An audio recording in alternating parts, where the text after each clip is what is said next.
The Sphinx. Edgar Allan Poe.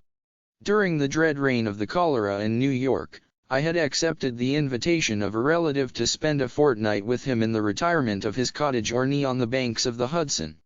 We had here around us all the ordinary means of summer amusement, and what with rambling in the woods, sketching, boating, fishing, bathing, music, and books, we should have passed the time pleasantly enough, but for the fearful intelligence which reached us every morning from the populous city. Not a day elapsed which did not bring us news of the decease of some acquaintance. Then as the fatality increased, we learned to expect daily the loss of some friend. At length we trembled at the approach of every messenger. The very air from the south seemed to us redolent with death. That palsying thought, indeed, took entire possession of my soul. I could neither speak, think, nor dream of anything else. My host was of a less excitable temperament, and, although greatly depressed in spirits, exerted himself to sustain my own. His richly philosophical intellect was not at any time affected by unrealities.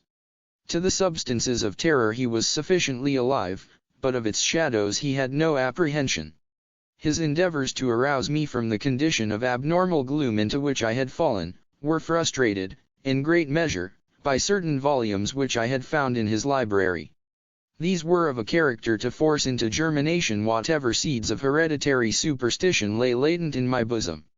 I had been reading these books without his knowledge, and thus he was often at a loss to account for the forcible impressions which had been made upon my fancy.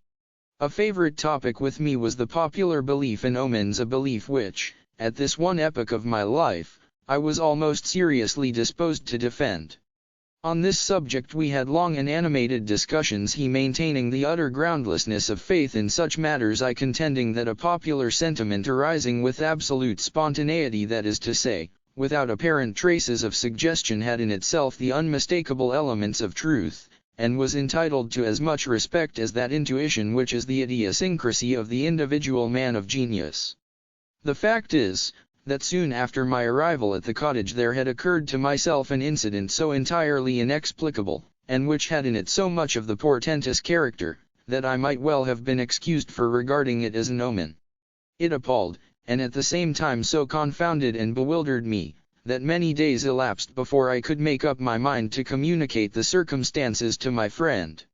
Near the close of exceedingly warm day, I was sitting, book in hand, at an open window, commanding, through a long vista of the river banks, a view of a distant hill, the face of which nearest my position had been denuded by what is termed a landslide, of the principal portion of its trees. My thoughts had been long wandering from the volume before me to the gloom and desolation of the neighboring city.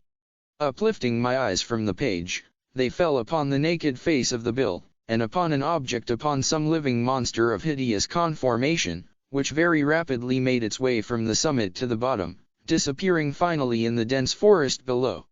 As this creature first came in sight, I doubted my own sanity, or at least the evidence of my own eyes, and many minutes passed before I succeeded in convincing myself that I was neither mad nor in a dream.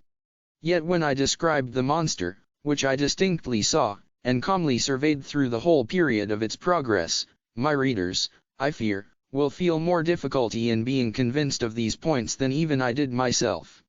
Estimating the size of the creature by comparison with the diameter of the large trees near which it passed, the few giants of the forest which had escaped the fury of the landslide, I concluded it to be far larger than any ship of the line in existence. I say ship of the line, because the shape of the monster suggested the idea the hull of one of our 74 might convey a very tolerable conception of the general outline. The mouth of the animal was situated at the extremity of a proboscis some 60 or 70 feet in length, and about as thick as the body of an ordinary elephant. Near the root of this trunk was an immense quantity of black shaggy hair, more than could have been supplied by the coats of a score of buffaloes, and projecting from this hair downwardly and laterally, sprang two gleaming tusks not unlike those of the wild boar, but of infinitely greater dimensions. Extending forward, parallel with the proboscis, and on each side of it, was a gigantic staff, 30 or 40 feet in length, formed seemingly of pure crystal and in shape a perfect prism. It reflected in the most gorgeous manner the rays of the declining sun. The trunk was fashioned like a wedge with the apex to the earth. From it there were outspread 2 pairs of wings, each wing nearly 100 yards in length, one pair being placed above the other, and all thickly covered with metal scales, each scale apparently some 10 or 12 feet in diameter. I observed that the upper and lower tiers of wings were connected by a strong chain. But the chief peculiarity of this horrible thing was the representation of a death's head, which covered nearly the whole surface of its breast, and which was as accurately traced in glaring white, upon the dark ground of the body, as if it had been there carefully designed by an artist. While I regarded the terrific animal, and more especially the appearance on its breast, with a feeling or horror and awe, with a sentiment of forthcoming evil, which I found it impossible to quell by any effort of the reason, I perceived the huge jaws at the extremity of the proboscis suddenly expand themselves, and from them there proceeded a sound so loud and so expressive of woe, that it struck upon my nerves like a knell, and as the monster disappeared at the foot of the hill, I fell at once, fainting, to the floor. Upon recovering, my first impulse, of course, was to inform my friend of what I had seen and heard, and I can scarcely explain what feeling of repugnance it was which, in the end, operated to prevent me. At length, one evening, some 3 or 4 days after the occurrence, we were sitting together in the room in which I had seen the apparition, I occupying the same seat at the same window, and he lounging on a sofa near at hand. The association of the place and time impelled me to give him an account of the phenomenon. He heard me to the end, at first laughed heartily, and then lapsed into an excessively grave demeanor, as if my insanity was a thing beyond suspicion. At this instant I again had a distinct view of the monster, to which, with a shout of absolute terror, I now directed his attention. He looked eagerly, but maintained that he saw nothing, although I designated minutely the course of the creature, as it made its way down the naked face of the hill. I was now immeasurably alarmed, for I considered the vision either as an omen of my death, or, worse, as the forerunner of an attack of mania. I threw myself passionately back in my chair, and for some moments buried my face in my hands. When I uncovered my eyes, the apparition was no longer apparent. My host, however, had in some degree resumed the calmness of his demeanor, and questioned me very rigorously in respect to the conformation of the visionary creature. When I had fully satisfied him on this head, he sighed deeply, as if relieved of some intolerable burden, and went on to talk, with what I thought a cruel calmness, of various points of speculative philosophy, which had heretofore formed subject of discussion between us. I remember his insisting very especially, among other things, upon the idea that the principal source of error in all human investigations lay in the liability of the understanding to underrate or to overvalue the importance of an object, through mere misadmeasurement of its propinquity.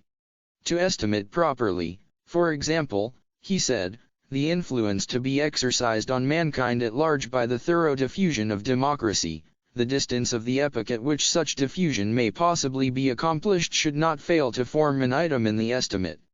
Yet can you tell me one writer on the subject of government who has ever thought this particular branch of the subject worthy of discussion at all?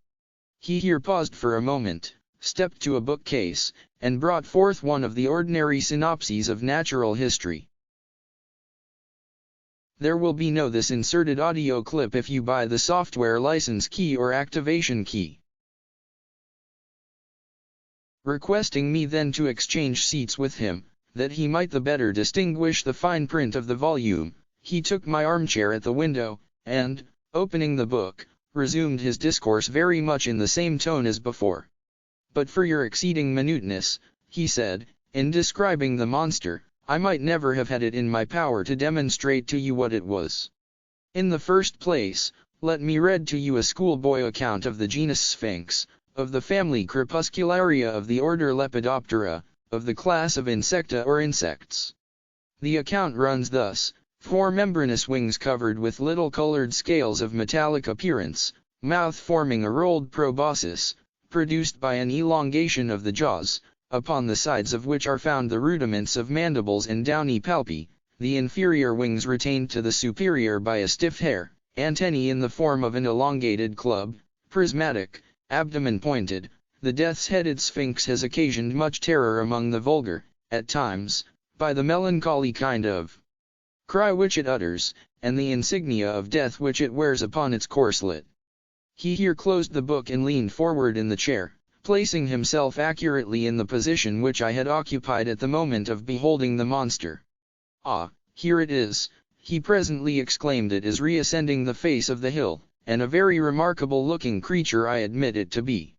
Still, it is by no means so large or so distant as you imagined it, for the fact is that, as it wriggles its way up this thread, which some spider has wrought along the window sash, I find it to be about the 16th of an inch in its extreme length, and also about the 16th of an inch distant from the pupil of my eye."